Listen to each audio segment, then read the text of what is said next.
After 8 rounds of NZ World Series Sprint Cars, we finally have a new points leader. Brooke Tatnall's consistency has seen him rise to the point, and now he heads west with a good chance of winning his 10th title. Brooke Tatnall has claimed his 75th win. But out west, the tracks are bigger and faster, and mistakes are punished heavily.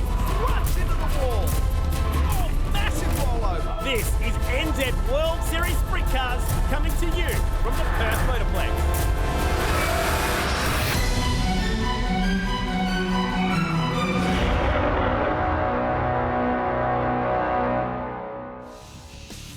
Well, after night of grueling racing up and down the East Coast, and as recently in Murray Bridge, the teams have made their way over the Nullarbor to Western Australia for the Western Swing. Hi everybody and welcome to the beautiful Perth Motorplex. This is round 9 of NZ World Series Sprint Cars, and what a championship we're starting to see play out. Stephen Lyons, a former champion of World Series, is back in form. He cashed in with a nice big win back in South Australia, but the championship could not be any closer. You almost have to rub your eyes when you check out the NZ points. After all these rounds, it is dead even between Jamie Veal and Brooke Tatnall. They are 23.98 each. Stephen Lyons back in contention after that win, just 200 points off the pace.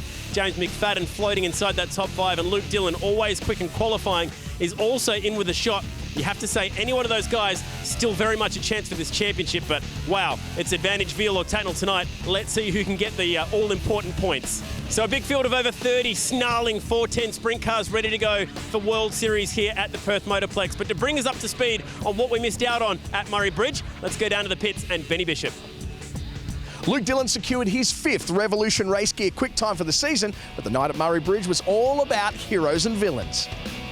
It was Melbourne's David Murcott who chose the ladder after this tangle with Matt Dumsney in turn 2 of his heat.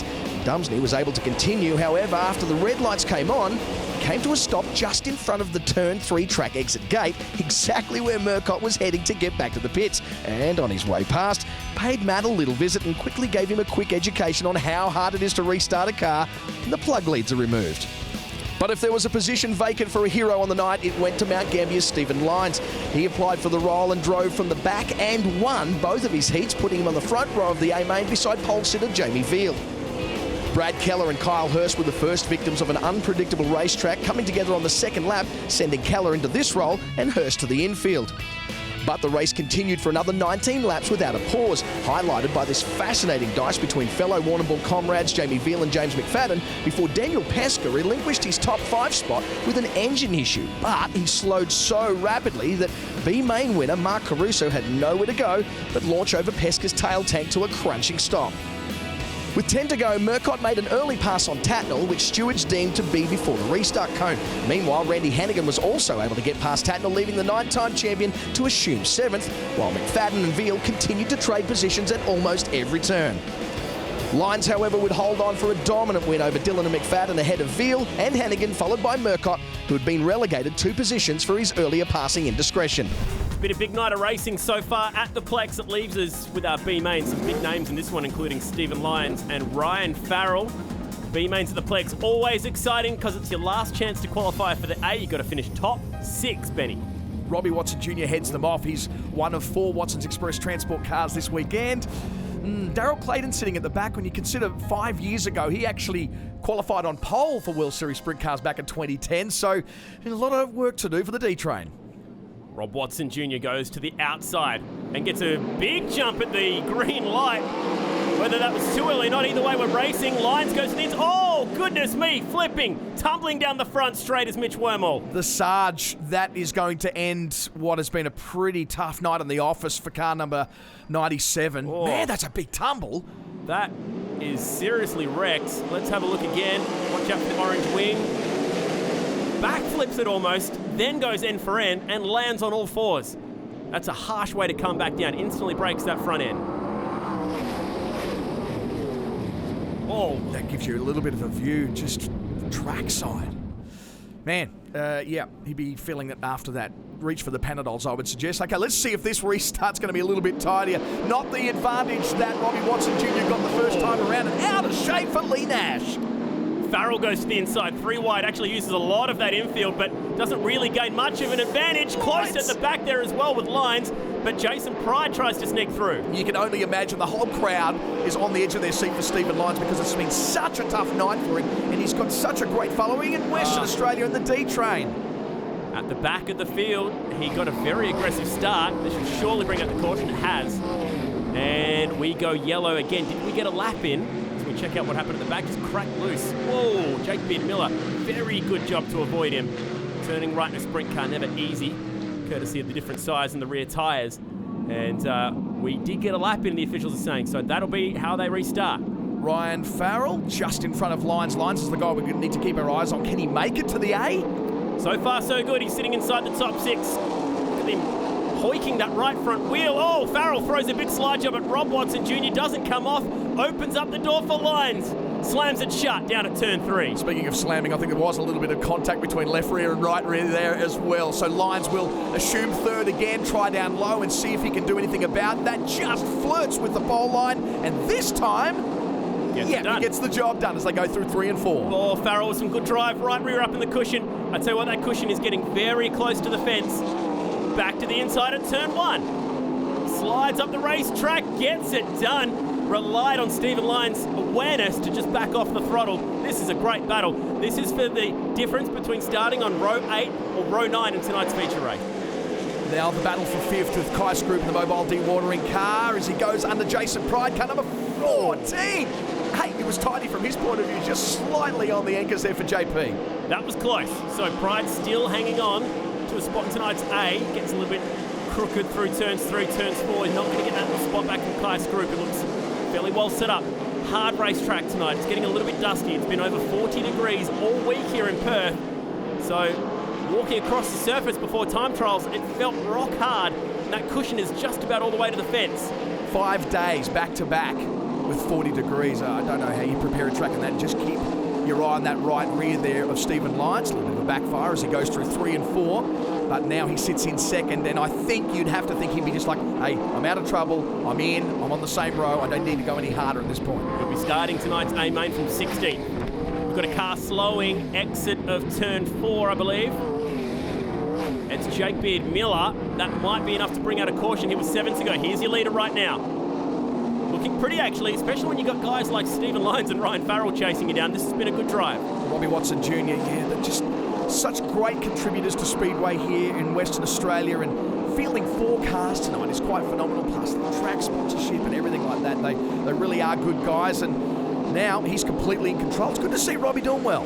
Doesn't have a whole lot of laps left, just about 6. This is a transfer battle, though. Pride in 6th. Callum Williamson trying to chase him down to take that final transfer spot, and here he comes with the slide job. Yeah, a textbook slide job there for the former Rising Star, Speedway Australia Rising Star, car number 73, goes up the spot into the bubble.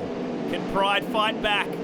5 laps to go. There he just pops up the inside. That's the Plex for you. Williamson gets it back. Oh, and he's lost a bunch of momentum. Inglis slides through and takes 7th. So it's all unraveling here for Jason Pride. Feeler just going out of his grip at the moment. He's going to have one more attempt now. There's only 2.5 laps to go. He pulls it off. He's back in, but Inglis is back. He just has got no drive out of the corners at all, JP. Can't get any grip at the exit of the corners to try and get his way forward. Andrew Priolo now in the 10, part of that famous Priolo family, and he looks to put Pride back another spot. So Jason's car really starting to get slick late in the race. Williamson putting Chatwin down a lap here. There's definitely a bottom and a top there. It looks quite rough through the middle. 2 to go. And here is the leader coming to the white flag. Robbie Watson in absolute scintillating form. He's not been held back whatsoever, so... Oh, left rear! What has happened there? Left rear's gone down for the leader on the last lap. Lines nearly goes into him. Oh, you've got to be kidding me. He was so close to getting it home through turn 1 on the last lap. Left rear just lets go. Okay, boom. Oh, and Stu puts his hands to his head. Cannot believe his luck. It was as soon as the car led down onto the left rear shock, there goes the tyre, and Stephen Lines didn't really know which way to go at that point. Darts to the left on the high-tech oils replay and avoids catastrophe. We said earlier that he was probably content to just stay in second. There wasn't going to be a road change for him, but now he assumes the lead, so he'll be happy with that. But he's got Farrell all over the back of him, picking up the right front. And Farrell, on the restart, slips to the lead, lines at the exit of turn 2, goes back down the back straight into the lead again. Meanwhile, further back, this is just outside the transfer spot. Oh! Inglis has fed it right rear to Jason Pride. He's turned it over in 4. Oh. And that was for transfer. Goodness me. Heitekall's replay says it all. Aggressive. Right rear, straight into the side. And it sends Jason Pride into the fence in a big way. On board. Oh. That's Crunch. That's blunt. That is really, really aggressive. And just the yo-yo of emotions for Jason Pride. He's outside the transfer, then he gets promoted, then he gets into the fence. And man, it's just all up and down for him. Jake Baird-Miller there helping him out of the car. He's okay. Bit shaken up. And there you go, race declared for the B main tonight. So the top 6 will go through. He will be disappointed, not for making the A main, but also because, unfortunately, that car is going to be in a serious state. Everyone's going back to the pits. We're going to send you there with Bryony to catch up on how Jason's feeling. Jason Pride, that is a heartbreaking way to end your evening. That's a rough deal. Yeah, it was pretty disappointing. We were in a transfer spot and just sort of, I think it was 2 laps to go, or a lap to go, just trying to hold our own. And yeah, just a local yokel wanted to have some fun with our car, I think. It was just disappointing. We really need to make the show tonight for our points and things, but yeah, we can't do much about it now. Just move on and get ready for Albany. All right, thanks, Jason. A tough deal for one of our rookies, Jason Pride. On the other end of the scale, we're getting down to the nuts and bolts of the end of the championship. Jamie, you're starting off the second row tonight. In comparison to most of our contracted drivers, you've had a pretty easy run tonight so far. Yeah, we timed all right and just floated through our heats and got a few positions. I can keep finishing podiums and wins. You know, the points take care of itself. So, you know, I really got to get a win here last year leading and popping a tyre. So I've really got to, you know, try and get that out and get the win here. All right, we wish you all the best. We'll let you go and get ready. Coming up after the break, it's the A main feature here from the Perth Motorplex.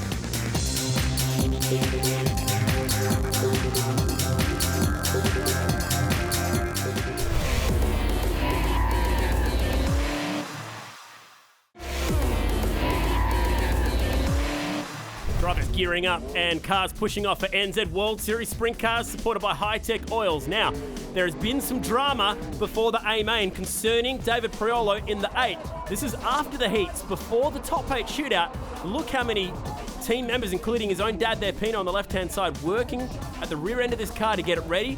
David working on that thing as well. Then before the top 8 pushed off, Kyle Hurst had issues also off the back of his crash earlier. Both cars were fixed.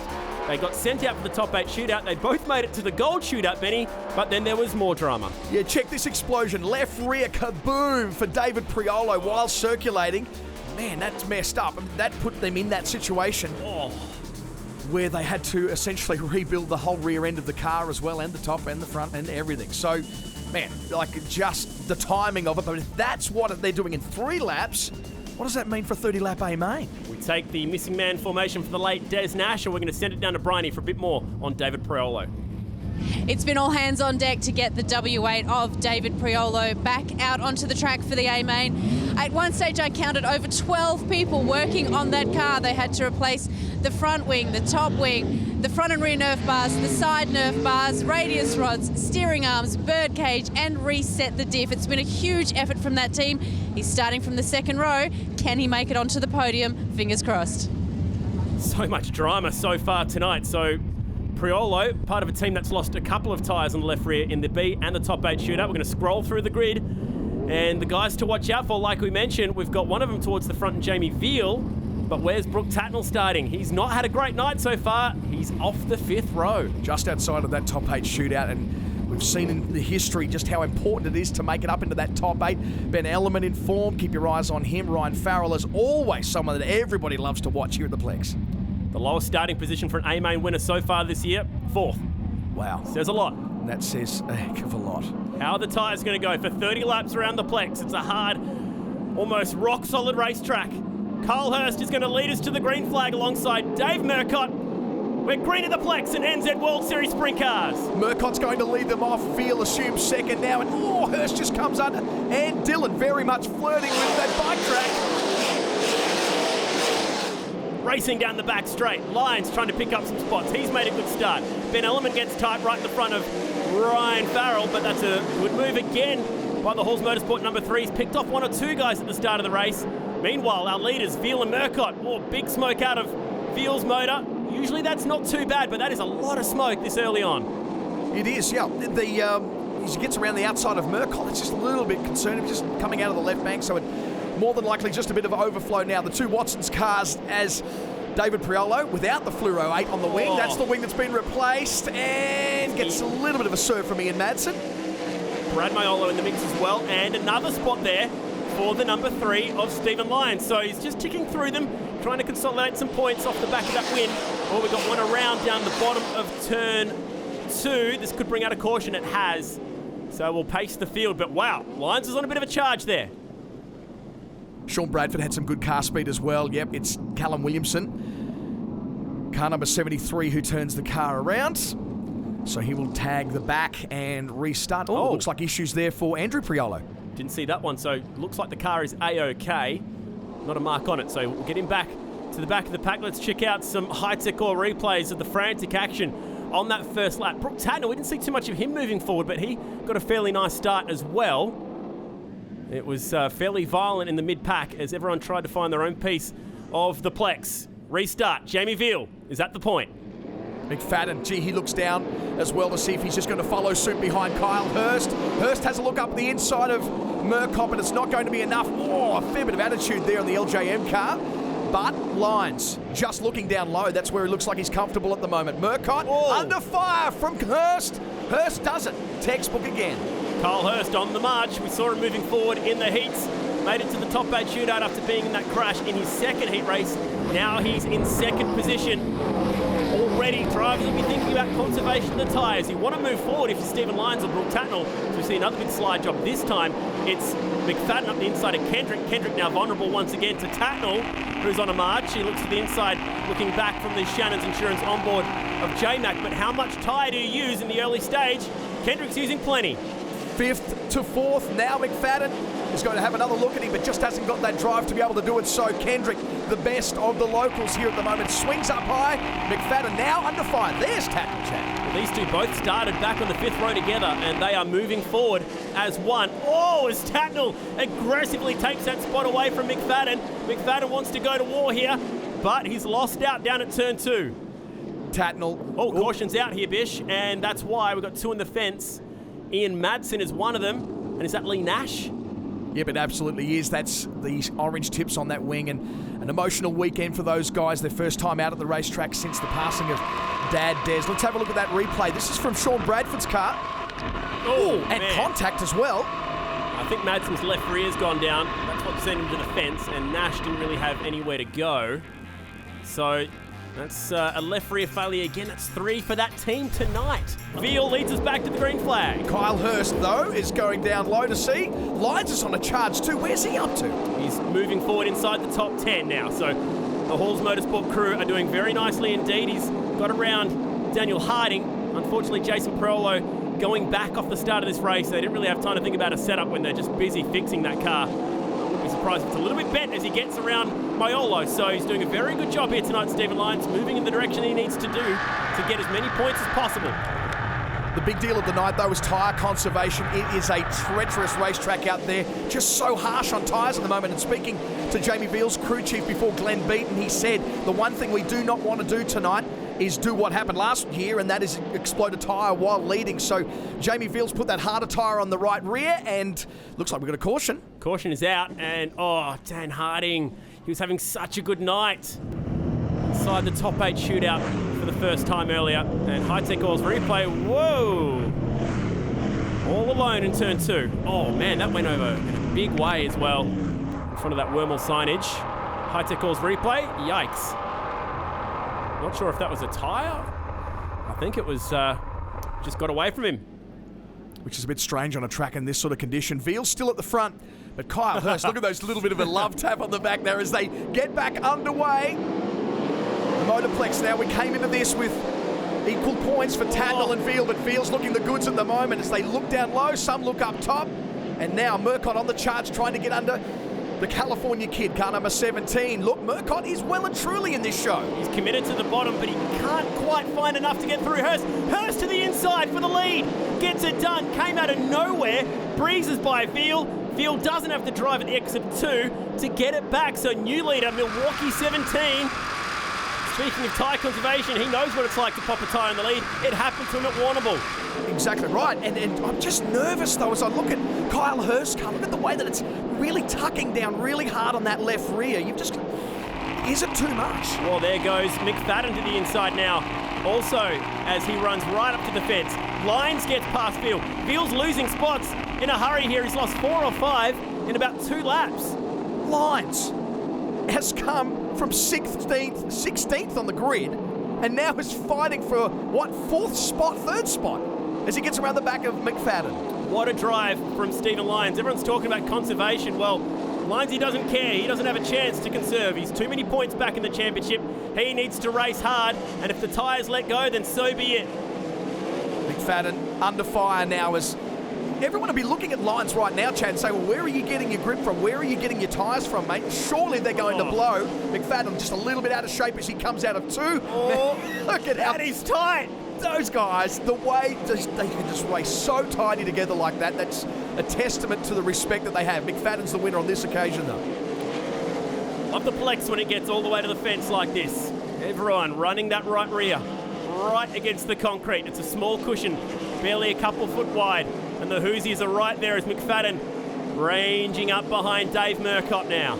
It's true what you say, Chad, about that really small cushion, but watch the way the cushion goes up really close right in the middle of the turn. So it's not exactly just circulating right on the same circumference as the fence. So just that little bit of a nervous moment when you go right through the middle. So right on the fence down the straight as well. We're over the halfway mark now. It's Hurst, Murcott, McFadden, Lyons who's driven his way from the 8th row. Tatnall right behind him. Then Veal. So maybe Veal's just playing the conservative game here, trying to make sure that he gets home. As long as he stays in touch with Brooke Tatnall, he's playing a championship game. It's quite clever, really. That's Shannon's Insurance on board as J-Mac slides up in a second. Oh, we got a 3-car battle here. These guys fighting for the podium spots. You've got to imagine that Jamie Veal will be just looking at what's going on up ahead of him and going, these guys are going to be popping some tyres here shortly, surely. Lyons just avoids what could have been a massive disaster right up on the wall, as does Murcott, as he assumes that 4th spot now. Got a bit tight on the cushion that time, lost a bit of momentum. Here is your leader. He's into traffic to the inside of Ben Element. Monty Motorsport, desperate for a win. Kyle Hurst has never won a round of NZ World Series Sprintcars. Was so close at Warrnambool. Had that tyre pop. He was heartbroken. Could tonight be the night? He's 10 laps from home. Somewhere in the vicinity of 190 to 200 kilometres per hour right at that point at the Perth Motorplex, and Kyle Hurst staring down the barrel of his first win. We go on board with James McFadden for Shannon's Insurance. And he's still under pressure from Stephen Lyons. You can see Lyons, he goes low down to turn 3, slides right up in front of the nose wing and takes 2nd place away, then laps Element. So he is just in unbelievable form at the moment, Stephen Lyons, driving with great confidence. So maybe all this hoo-ha about... Oh, that's close. The race leader comes into contact with Kai Scroop. He got away with it, but Lyons is eating into that gap. Now Lyons is right behind the race leader, the Milwaukee car, but the caution's out. And, Scroop just clumsily into the back of Jamie Maiolo. Maybe a bit frazzled after what happened with the leader. Andrew Priolo. And those tyres are intact? Yeah, that's maybe a case of getting the cushion wrong, I'd hazard a guess. From the wall cam's point of view, top of the frame, yeah. Right rear gets into the wall. And that's the end result. This is looking back from David Murcott. All on his lonesome. Gee, not the first driver to do that here at the Perth Motorplex. Won't be the last. And Dan Harding coming over, who's out of the race earlier. Just, I think, inspecting the tyres there for Kyle Hurst and just making sure that the car is okay after this contact here. It's interesting exit out of the turn there for Kai Scroop, because you would think at that point he's just going to hold his line, but he just ducked down and certainly wasn't what the two-time King of the West champion was expecting. He's staring down the barrel of his first win right now. That is the last thing that you want at this point. And then, caution's out. Hold up there, Kai. Whew. Lyons is second. He's been the driver of the night. McFadden's third as Hurst leads us back to the green. It's at this point that we sort of got to ask the question. Never mind your left rear. McFadden slots into second place. That was aggressive. Absolutely, but look at that left rear of Hurst. It's just tucking down. I don't know. I would not have thought we'd got this far. His line's out of shape and collects the wall. And Tatnall's in on this battle as well. 4-car battle for second. Murcott goes low. McFadden's tucked back in a second spot. Tatnall running the fence. Murcott slots in between himself and also Lyons. This is epic. They're 5 of the best in the nation going at it for the lead spot, but throw away anything we've said about tyre degradation, because it's obviously not an issue tonight. Oh, this is Tatnall trying to get everyone to use their tyres. And there it goes for McFadden. You saw it coming down, just losing all of its inflation coming out of the corner, and then it just exploded. It happened to him at Warrnambool. It's happened to him at the Plex, and he's out of that thing before it's even stopped. Disgusted. Just as I was saying, okay, let's scrub that as even a strategy. Hands device gets thrown pretty hard into the top of the frame there. Kendrick as well. Left rear gone. Uh-oh, this is getting worse. How many to go? About 5. High-tech calls replay. Shannon's insurance on board. You can see the left rear. Oh, you see it just peel there. And there it goes. Oh, shebang. Oh, it must be such a horrible feeling. See how flat it is there. Murcott saw that coming a mile away. He was out of there. You can see it's a brave face for J-Mac, but he'll be horribly disappointed. Anyway, restart is on. What else have we got left? Can Kyle Hurst make it home for his first win? He's got Tatnall right behind him. 6 to go. This is not a right rear issue. It's totally about left rear. Just keep your eyes on everyone's left rear to see if they're going to survive. Hurst is totally solitary confinement right up on the top of the wall there at the moment. Everybody else is trying everywhere else. Tatnall falls back to third behind Lyons. All he wanted to do was just get Hurst to use the tyre to try and get... Oh, Tatnall's going to go now. Who's going to be next? Lyons back into second. Oh, what a battle. What a show the NZ World Series stars are putting on. All the contracted boys at the front, showing that they are the best in the country. Tatnall you'd have to think he's thinking a little bit conservative, but that's just not what we're expecting him to do at the moment. On board for Shannon's Insurance with David Murcott now. Whoa! It was happening. You could see it in the corner. That thing was folding in half. And he could tell too. Started on the front row. Murcott, the latest casualty. The left rears are going left, right and centre, so to speak. But the race continues. No caution. Hurst well and truly now in control, but is he really? Who's in control? Who's got the tyres? Fate is in control at this point. Somehow, after you would think being the most aggressive man in the field, this guy has still got all 4 Hoosiers on the rims. 2 to go. Just as you're saying that he's out there being aggressive, just gets a little bit out of shape as well. 500 metres for Kyle Hurst. He's so close to his first ever win. Just needs to bring it home. Lyons trying to chase him down. How long is it, though, since somebody has been able to win from the B main? Like, this would be amazing if Lyons can do it. The left rear's gone for Hurst on the finish stripe. He hangs on. He hangs on and gets the checkered flag. 0.03 of a second over Stephen Lyons, and now he gets it sideways. Hand up and a fist pump for Kyle Hurst. His maiden World Series Sprint Cars win, and what a way to do it. Unbelievable. What a night at the Motorplex. A little bit unusual. Not the kind of excitement you'd want to see out of a race with only 8 cars finishing. And this is going to be one massive celebration. It's been a long time coming. 32 World Series Sprint Cars events before this guy could get the win. James McFadden has pushed aside his disappointments to come and congratulate his great mate. Wing dance for Kyle Hurst, the California kid. The crowd is eating this up. Never have I seen a race like that. Maybe the Australian speed car title at Avalon was a little bit similar once, but this has been something else. Bryony, take it away. Kyle Hurst, what do we even say about that? That's Man, that's a long time coming. I'm so glad I finally got that off my back.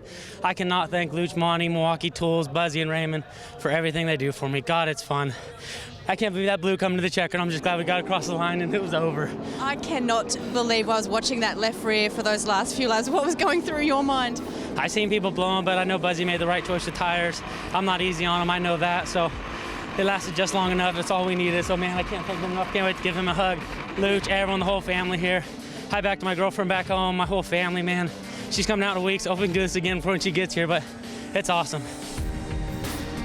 Well, that was exciting. There's barely any cars left on the racetrack. Jamie Maiolo, I believe, was the last guy to actually get the car home in what was just an unbelievable A-main. So many stories of heartbreak, including Murcott, McFadden, Kendrick. They're all doing so well. Lyons, absolutely the driver of the night. He came from 16th. The whole second page, a big list of DNFs. And as they were coming into that final lap, Chad, I asked the question, how close did Stephen Lyons come to making history? Yeah, well, 2012, December 27, the last time anyone's won it from a B main, that was Luke Dillon at Murray Bridge. And now the points look like this. After all of this. You serious? Veal and Tatnall separated by just 5 points. 3 rounds to go, including Alberty, but this is just unbelievable stuff. Cannot wait for the last round. Benny, it's been a phenomenal night at the Plex. We get to come back here for the grand final. You don't want to miss the next few episodes of NZ World Series Sprint Cars. We'll catch you next time. Coming up after the break, we wind back to the opening round of the 2016 Australian Endurance Championship, the Phillip Island 101.